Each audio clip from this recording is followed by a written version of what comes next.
Very good morning to everyone. I'm Norman, a steelmaking raw materials reporter with Fastmarkets. Essentially, I survey the iron ore markets on a daily basis, and it's not just the CFR China market, but also the other exciting markets beyond. So, topic of the high-grade iron ore panel will not be complete without some industry experts to join me right here. So it gives me great pleasure to introduce my three panelists for today, starting with Renato Hendrikson, Head of Strategic Marketing from Samarco. Renato, please.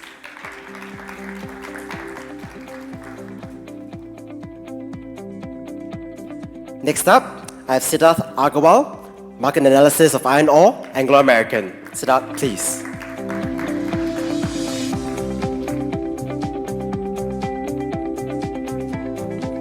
And last but not least, joining me on the panel, I have Russell Wescombe, Senior Business Manager, Range Resources.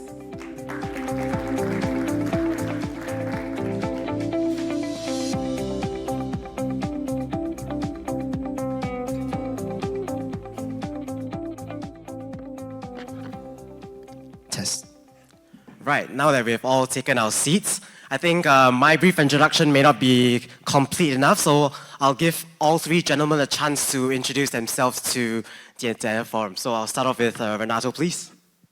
Yes, good morning. So first of all, thank you again, SGX, Fastmarkets. Good to be here again.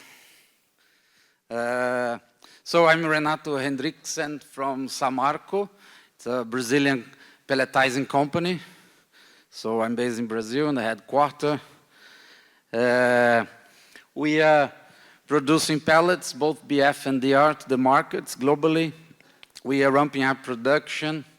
Currently, we are producing 9 million tons of pellets, both qualities. We are moving to doubling the capacity in 2025, January next year. So we're going up to 15 to 16 million tons.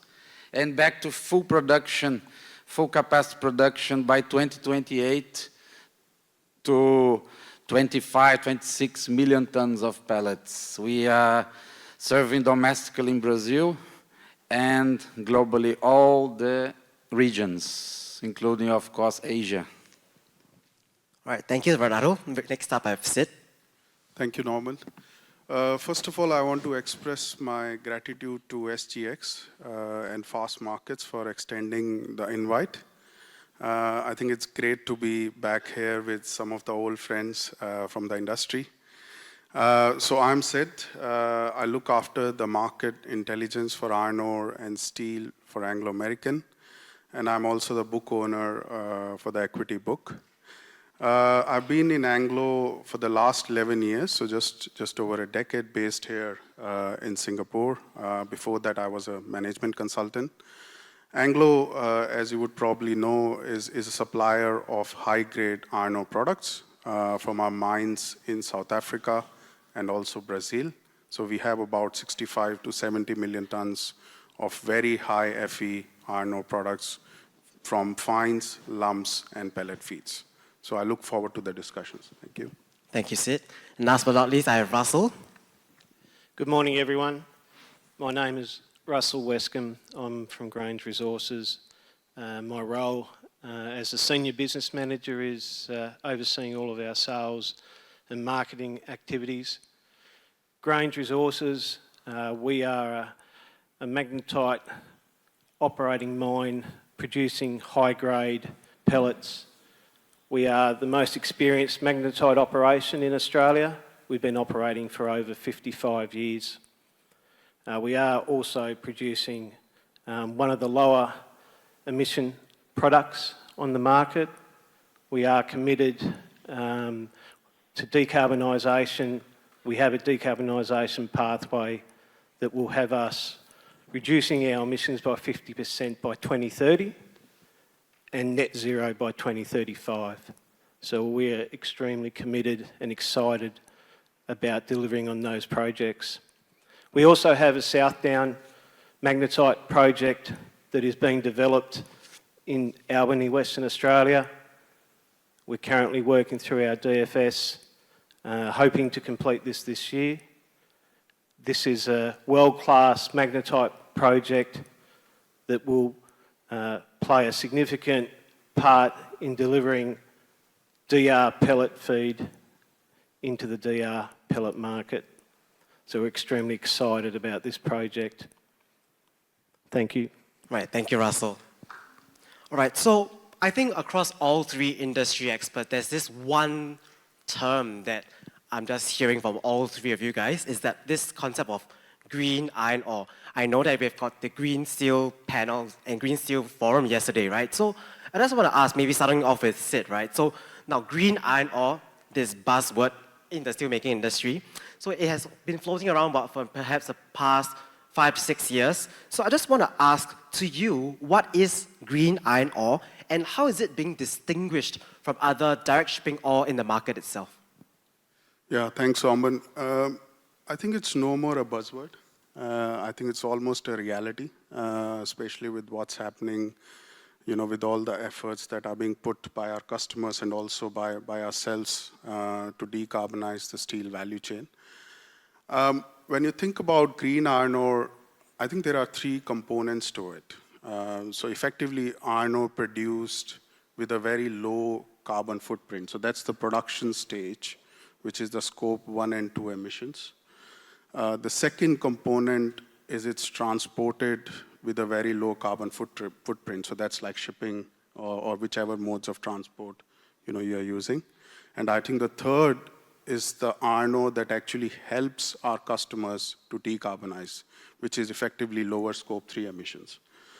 Now, one by one, so the first one on scope 1 and 2, Russell also highlighted, their commitment to reduce. In Anglo American, we have a net neutrality target across our operation, not just iron ore, to achieve that by 2040. And to lower our scope 1 and 2 emissions by about 30% by 2030. And we are already on the path of that. So this year, our emissions are about 8% lower than what they were last year.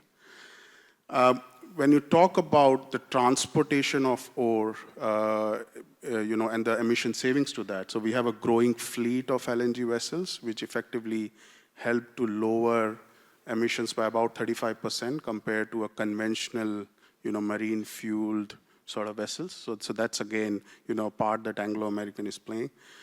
And when it comes to scope 3, it can be thought of as 2 ways. So one is the qualities of iron ore, right? So high Fe.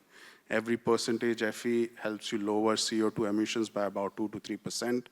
In the blast furnace, our products are basically, fair to say high in Fe, especially for ministry and low in everything else. So that's something that will really help our customers to decarbonize. And then, on the physical side, about 70% of our product from South Africa is lump, and with a very low undersize. So that helps you to actually, evade all the sintering emissions, which you get in a steel plant. So that's once again, a sort of, a solution to our customers to decarbonize as well. So yeah, I think that's probably the way to think about green iron ore. Right, I see. So I just want to direct the time to Russell. Now, we all know that Australia is the biggest reserve of direct shipping ore, right? So, in this sense, what is green iron ore and how do you actually differentiate it personally from an Australia kind of perspective in terms of green iron ore? It's an intriguing question. When we think about this, we think about what is green iron ore.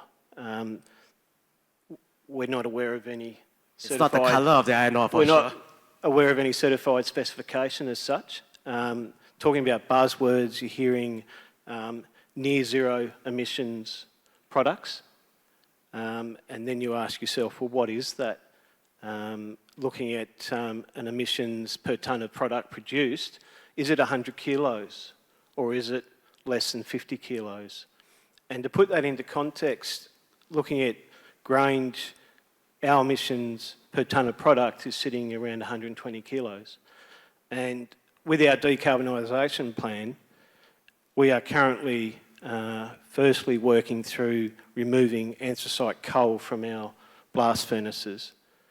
And we've successfully removed anthracite coal from one of our blast furnaces, and we're transitioning all of the other blast furnaces and we'll have that completed by 2026. The other part of our plan, which is a significant part, which we've recently announced to the market, is that we've completed a DFS to take our open pit operations underground. By delivering on these two projects, we would have reduced our emissions by 50%. So that's putting us into close to that 50 kilos per tonne of product produced. So becoming a near zero emissions producer, then is that now classified as green ore? And that's what we're interested in understanding as the market evolves, that we're positioning ourselves to be a low emissions producer, and as such, producing a green pellet. And one of the advantages we have is we're based in Tasmania, and 100% of our electricity is 100% renewable through hydro and wind. So that puts us at quite an advantage from a low emissions perspective. So we're strategically working towards a near zero emission product, and by 2035 we would have achieved that. So I think that when looking at it, how to differentiate between DSO and pellets, the other thing to think about is, as you just mentioned, is that from a Scope 3 emission perspective, when supplying high-grade pellets to the steel mills, we're reducing their Scope 1 and 2 emissions, which is differentiating between those DSO sinter ores. Right. I just had a thought. Renato, you had a thought? Yeah. Jump in? Let me add something as well. So fully agree with both, Russell and Sid. From Samarco perspective, of course, it's all about high grade. So we do have all the numbers, we do have all the seaborne supply flowing. So it could be something above 65, 66, 67. So it depends. As Russell said, you need to be contributing to all these new changes in the steel industry. So you have all these DR modules, you have changes in configurations, you have new DR modules inside the integrated steel plants coming. So there will be a big change in the flow of the metallics. So whatever you have good quality with very low emissions in your mind, you can supply this industry, you'll be considered green. Samarco, just to add on, we do have access to hydropower plants there. We are 100% renewable. And another positive characteristic from us, we are not running railway, we have the pipeline. So pipeline from Mariana, from Germano mines, down to Espírito Santo, where the pelletizing plants are, through pipeline, so scope 2.0. This is another good start for Samarco. Right, I think exactly what you just mentioned, Renato, just got me thinking about what Eduardo was mentioning earlier in the morning, about how this statement that he mentioned was particularly kind of sanguine to me, in that decarbonization is going to force the steelmaking industry into a two-tier market. So by two-tier market, it's just a differentiation between normal direct shipping iron ore and green iron ore itself. So I want to talk premiums to you, Renato. So iron ore premiums has been something that is very close to your heart, I know personally. So I just want to understand exactly how are these green iron ore premiums calculated? One may say that it's a back calculation of green steel premiums. So essentially, how is it like for you in the calculation of the premiums for green iron ore? Yeah, so good question. Huh? Premiums is all about we set up over the base price for pellets. So we see, not recently, but over the coming years, you see this spread between DR quality. DR should be something like alumina silica below 2.5, below 2. So this is the top quality DR pellets in the markets. So this spread is moving from BF quality. And then you have lower qualities on 6.4, 6.3, even lower kind of pellets in the seaborne market. So Yes, we do track everything. We will try to set up in our contract, and we're dealing with the clients. How is the best way to pricify all this? One thing that we need to take into consideration is the difficulty, the challenge, the complexity from the mine perspective to produce this high quality DR, for example. So this is all about the configuration, the mines, how we are moving to the concentration, beneficiation. We do run flotation there. So we do have lots of challenges in the mines in Germany. We're doing dry stacking, for example, nowadays. And then perspective of pelletizing itself, reducing carbon emissions, going with gas, natural gas. We studying lots of efforts and initiatives on the low carbon. So it's plenty of initiatives and challenge from our side that we need to always explain to the market and show how difficult it is to reach on this DR grade, the top grade, even the BF high grade ones. From the market perspective, I would say as a strategic market, we have our intelligence. We try to understand the whole supply demand. We want to understand what's the coming years from demand. As Eduardo showed here, there will be a huge demand from DR. So what will be the quality needed for that? So it's kind of a challenging perspectives, but there will be always this spread increasing. Yeah. Right. I think that's very interesting what you mentioned, Renato, about futures, premiums in the futures, right? But I just want to take everyone back to where we are currently, and I'll start off with Sid, right? So now we know that pellet feed premiums, essentially, particularly in the CFR China market, we are currently actually in some uncharted territory, where we are seeing high-grade iron ore pellet feed premiums are actually trading at a discount to a 65% index due to poor import demand, mainly from Chinese pelletizers. And this, I say, restricted mainly to the Chinese market.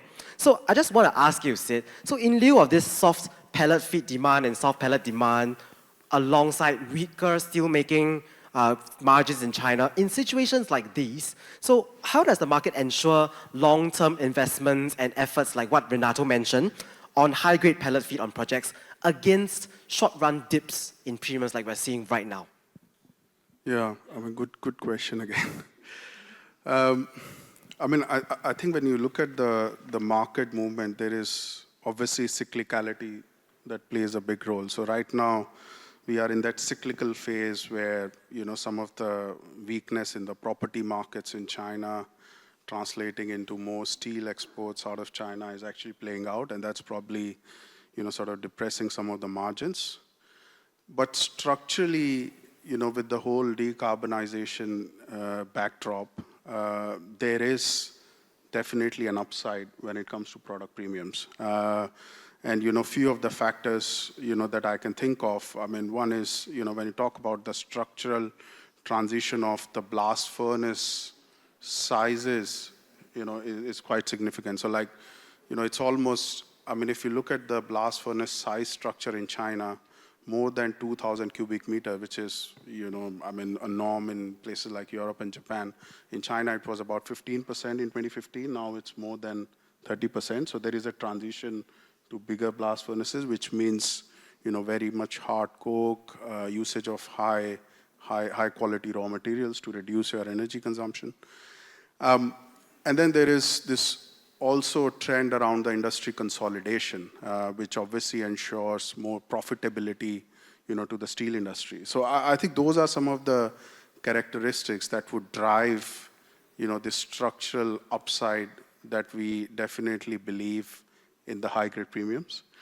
And you touched upon, you know, how the linkage of green premium with the steel. I also want to just talk about one aspect outside of the quality, which is the aspect of provenance. And that's effectively responsible and ethical sourcing.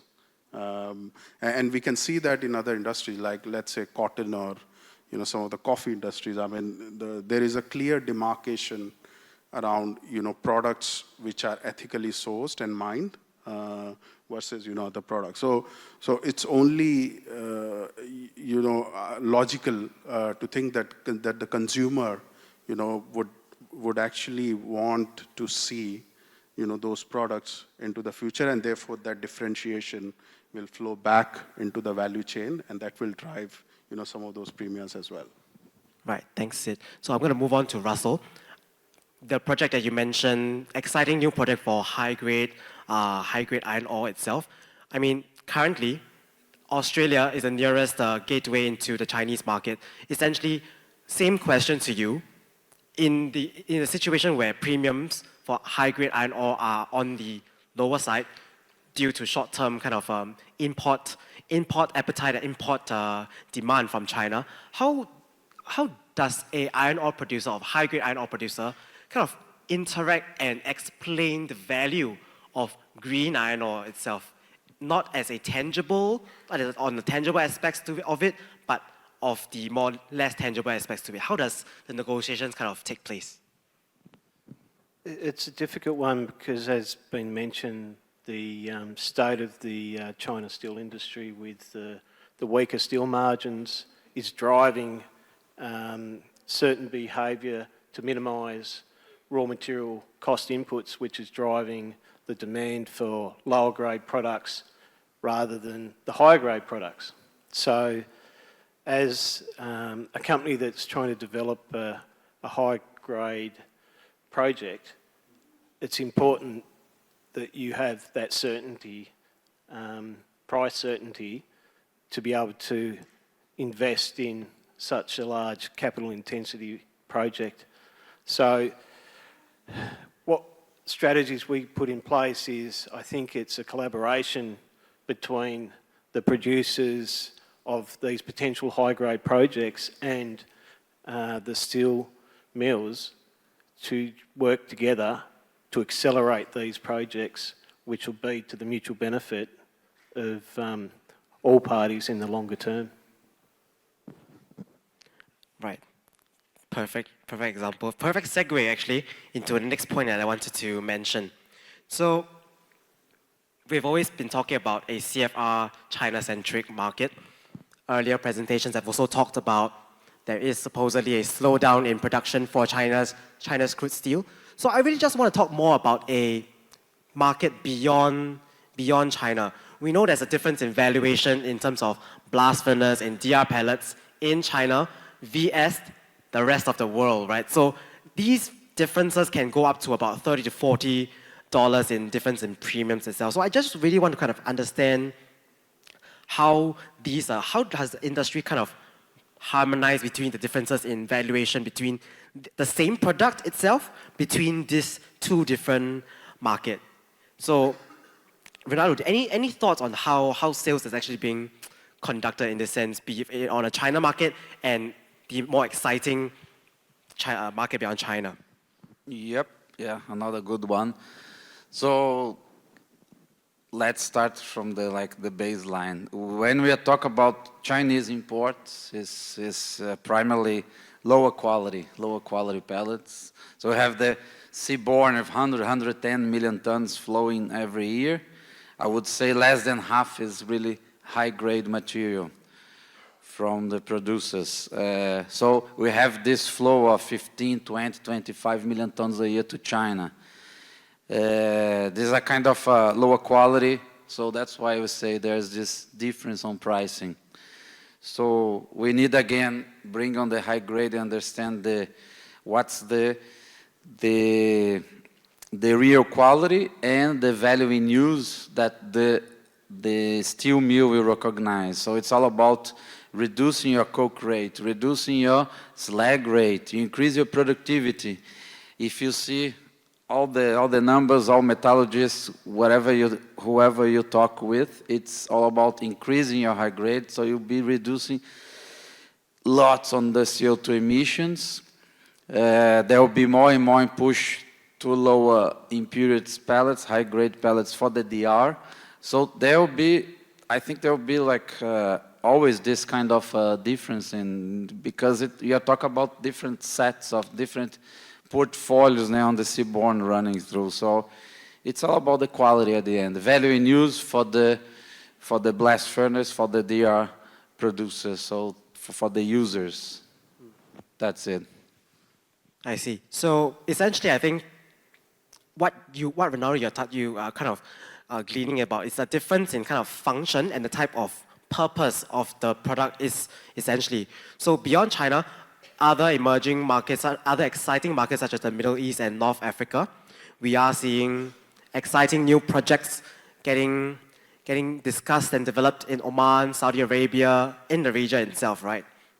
So I just want to ask Sid to kind of put some more color on this entire direct reduced iron market in other DRI production hubs such as Middle East and North Africa. So how will it impact the trade flow in short term and the long term for iron ore itself? Currently, it's still a China predominated market itself. How do you see this pan out in the next few years?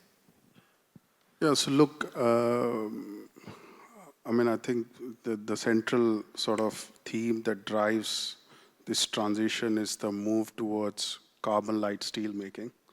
So there's about 80 to 90% savings in emissions that you get from moving from a blast furnace to a direct reduced route using green hydrogen.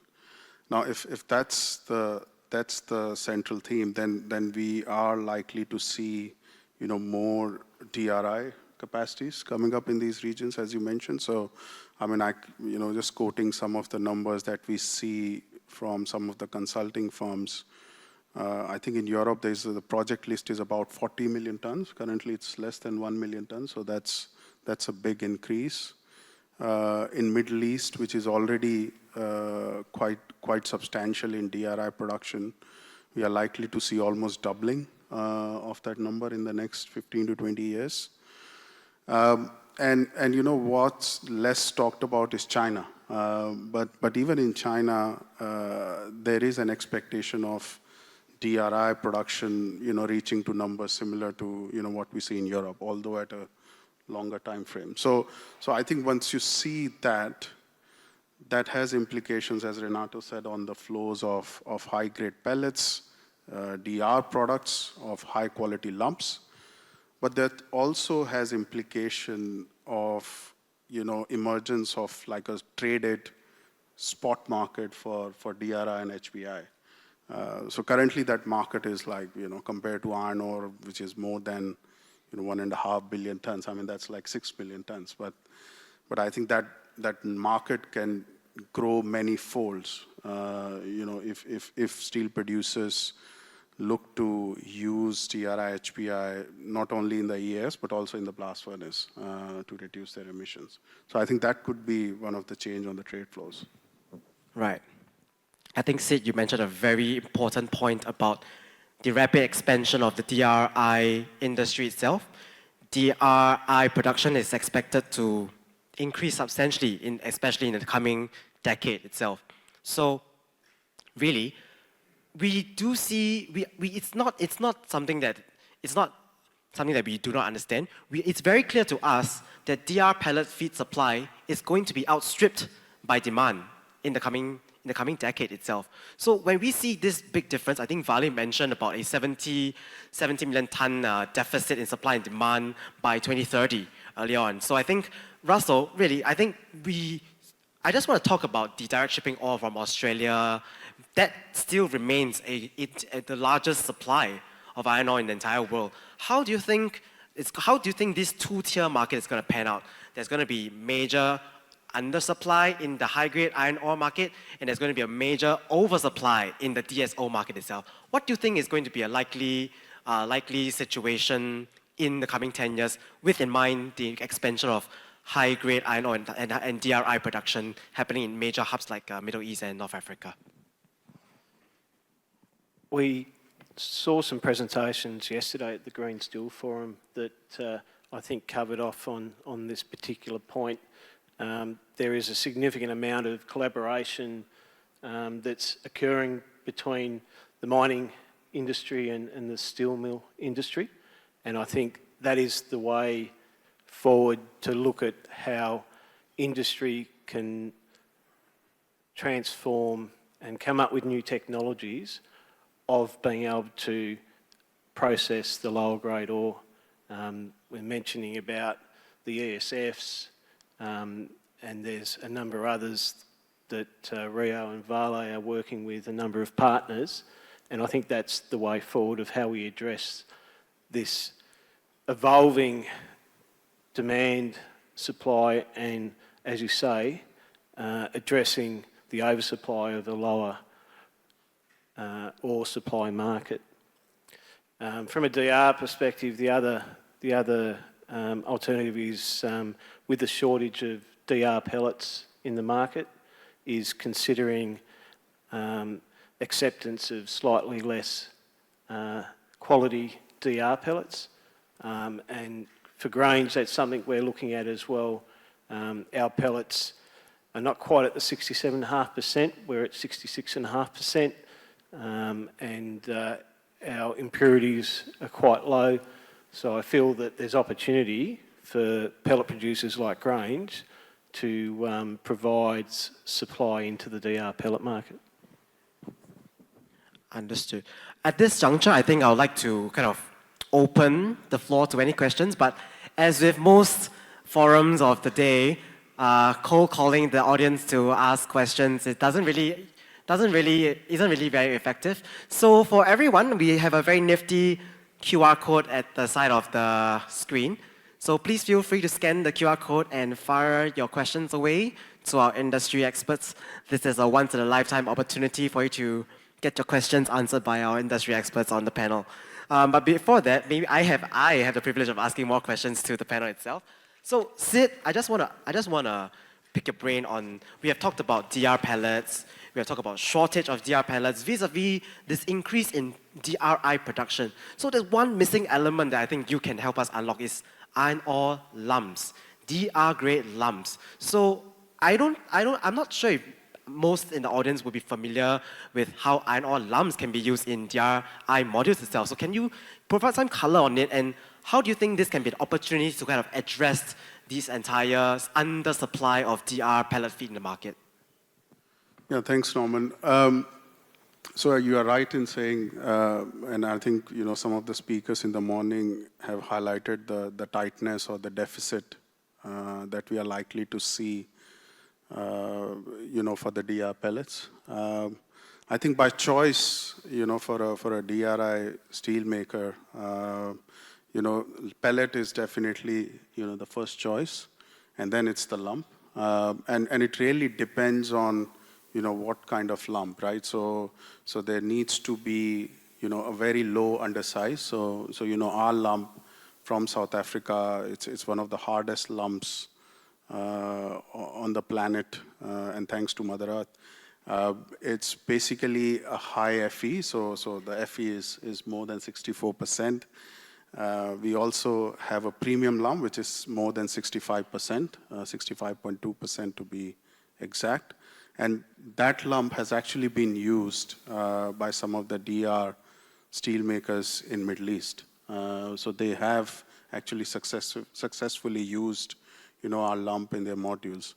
And one of the key enablers to that is the low undersize, as I said. So because if there is fines generation, then there is no other way in the steel plant to use those fines, and that's a wastage that you have. So for our lumps, with an undersize of 3 to 4%, it's actually almost as good as a natural pellet. And that can be utilized easily by the DRI makers around the world. Yeah, let me add something. I was talk with Midrik, people from Midrik yesterday, and then we are saying decades ago when we started this direct reduction natural gas-based modules, it was supposed to be running with lump and pellets. So this used to be in a different motion decades ago. More recently, of course, you're always gonna have lump. If it's high profile, high grade, there will be enough opportunity for them to use in the direct reduction. Traditionally, like most of the clients from Samarco, you see they're pushing on almost 100% on pellets, most of them. But it depends. It's all about supply demand, of course, pricing, and there will be always opportunity from high-grade lump to flow in. Back on the subject of the topic I mentioned before, there will be changes on configurations.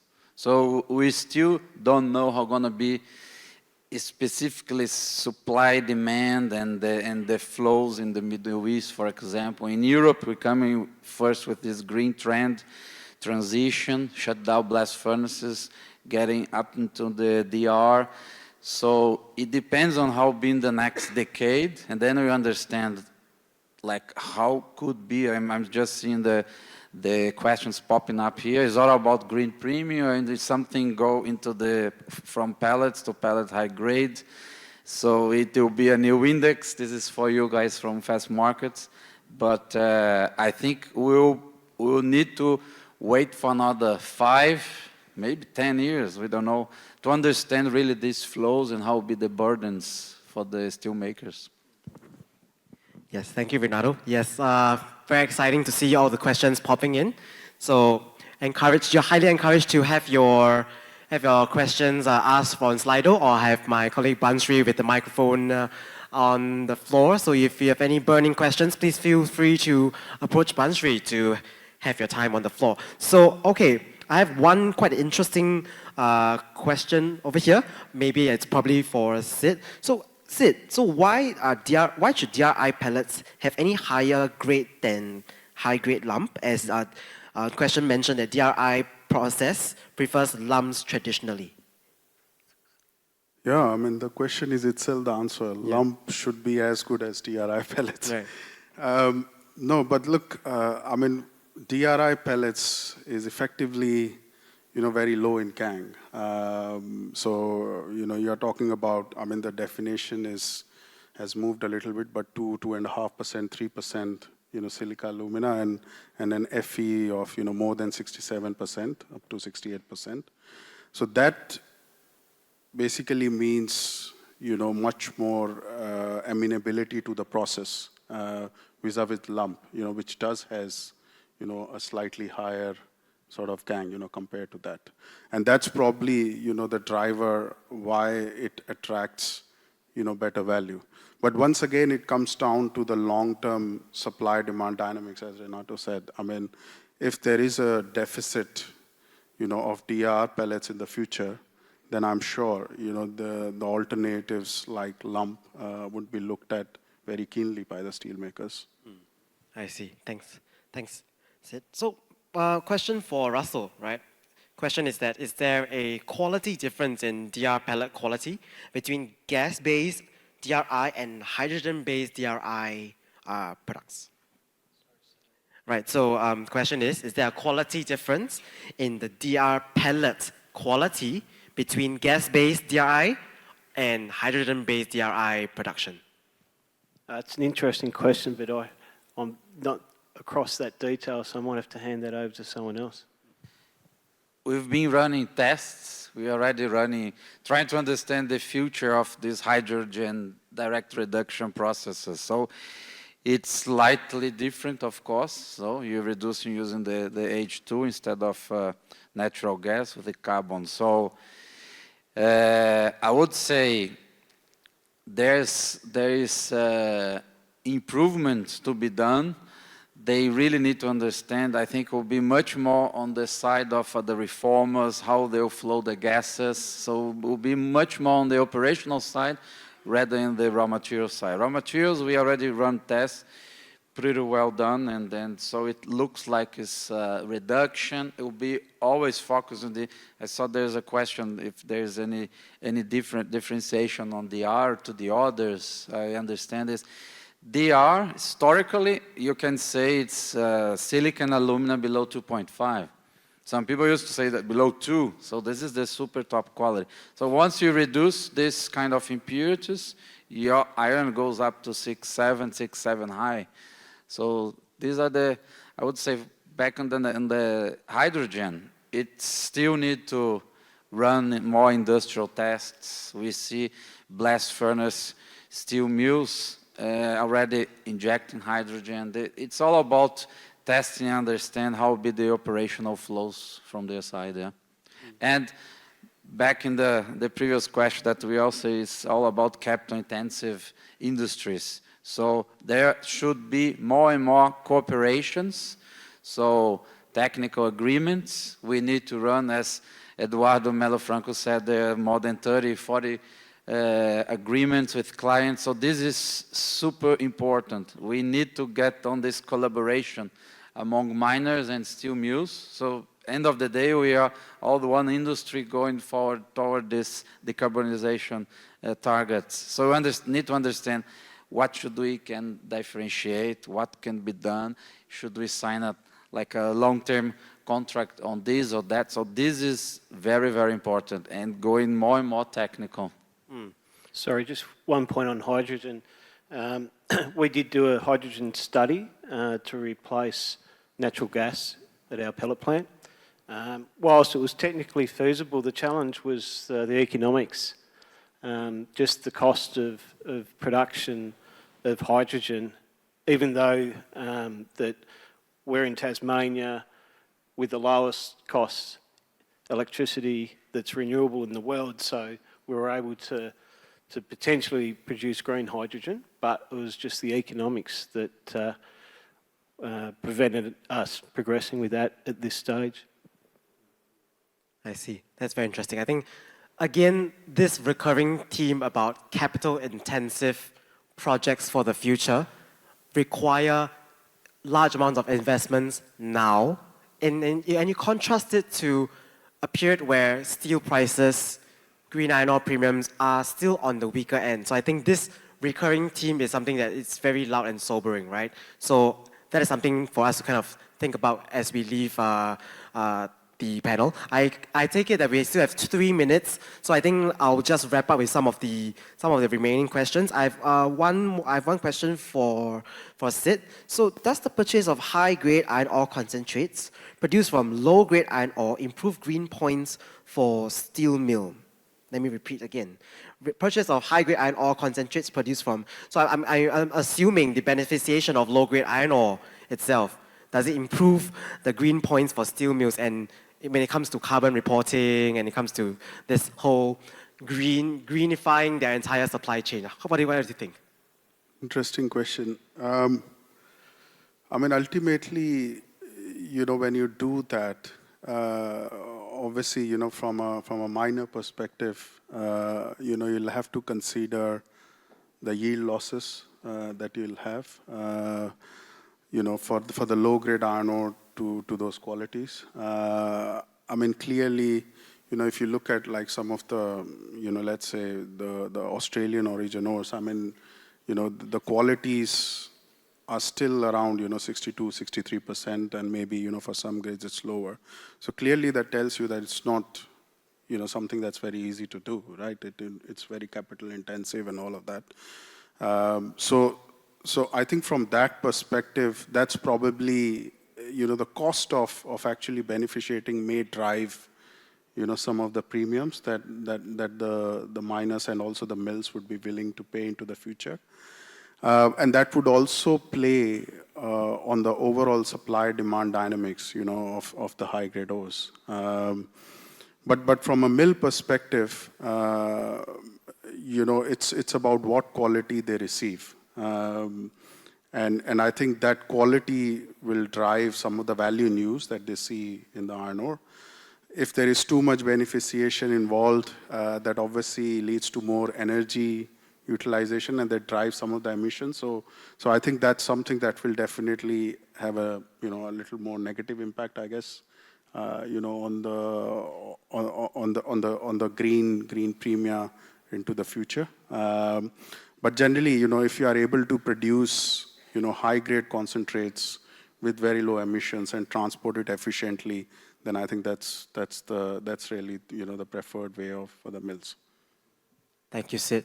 I think all of us, I speak for all of us in just understanding so many different themes with regards to high-grade iron ore, the challenges of producers, the kind of tussle with regard to low steelmaking margins vs a long-term kind of investment outline.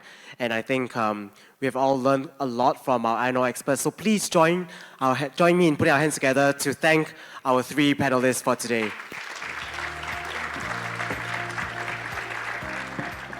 Now, I appreciate that there's an extensive list of questions appearing right in front of me.